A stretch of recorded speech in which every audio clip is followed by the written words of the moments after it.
Саламатсыздар ма балалар? Бүгін математика сабағынан 4 сынып 73 сабақты өтеміз. Сабақтың тақырыбы кездесу қозғалысына берілген есептер. Бірінші тапсырма.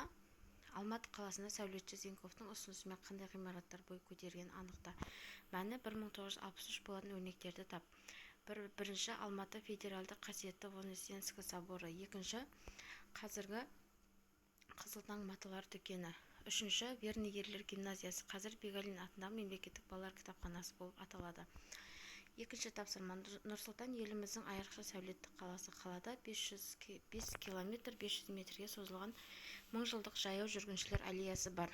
Ол тәуелсіздік монументінен басталып, Хан Шатыр сауда-ойын-сауық кешеніне дейін созылады. Арман сыныптастарымен бірге сағат 17:00-де, яғни 5-те тәуелсіздік монументіне серуенге жаяу шықты. Егер олар орташа 100 метр минутына жылдамдықпен жүретін болса, сағат 18:00-де, яғни кешкі 6-да Хан Шатыр сауда-ойын-сауық кешеніне жете ала ма?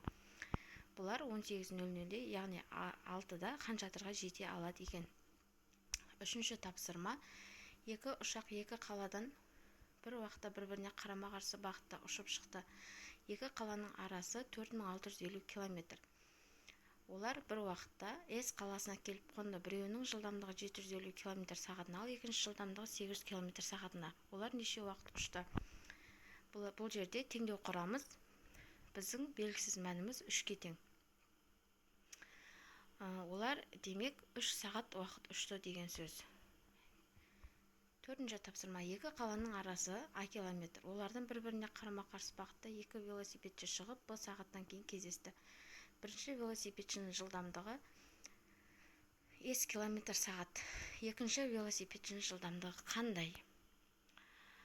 Екінші велосипедшінің жылдамдығы А бөлінген В,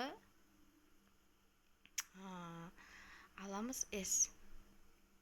Яғни бірінші велосипедшінің жылдамдығы мына формулаға тең болады. Екінші тапсырма. Кент пен ауылдың арасы X километр. Олардан бір уақытта бір-біріне қарама-қарсы бағытта мотоциклші мен велосипедші шықты. Велосипедшінің жылдамдығы Y километр сағатына. Егер олар Z сағаттан кейін кездесетін болса, онда мотоциклшінің жылдамдығы қандай? Бұл жерде бізде мотоциклшінің жылдамдығы X бөлінген Z алынған Y километр сағатқа тең болады екен. Формуламен берілген, сондықтан формуланы жазып аламыз. Келесі тапсырма. Екі қаладан бір уақытта екі пойыз бір-біріне қарама-қарсы бағытта шығып, 6 сағаттан кейін кездесті. Бірінші пойыздың жылдамдығы 66 км сағатына болса, ал екіншісінің жылдамдығы 95 км сағат. Өрнектердің мәні нені білдіретінін түсіндір. Бұл жерде екіншісінің жылдамдығы 95 км сағат. Бірінші пойыздың жылдамдығы 66 км сағат. Демек, екі қаланың арасы 966 км-ге тең екен. Келесі тапсырма. Саябаққа 6 ағаш отырғызылды. Олар қарағай, қайың, жөке, каштан, шырша және үйеңкі. Егер қайың каштаннан аласа, ал жөке үйеңкіден биік, қарағай шыршадан аласа, жөке қайыңнан аласа, қарағай каштаннан биік болса, осы ағаштардың қайсысы ең биігі және қайсысы ең аласасы? Бізде ең биігі шырша, ең аласасы үйеңкі болып келеді екен. Келесі тапсырма. Екі ауылдың арасы П метр. Олардан бір уақытта бір-біріне қарама-қарсы бағытта екі спортшы шығып, F минуттан кейін кездесті. Бірінші спортшының жылдамдығы H метр минутына, екінші спортшының жылдамдығын тап. Бұл жерде бізде пидің өлшемі 4500 метр, бұл деген 4,5 километр.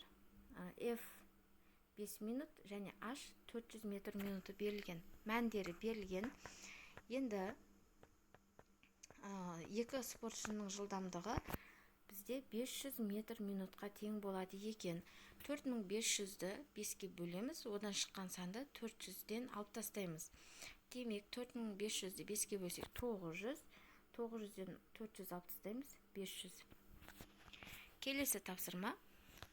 Бүгінгі сабақ осымен аяқталды. Каналға тіркеліп, колокольчикті басып қойыңыздар. Сау болыңыздар.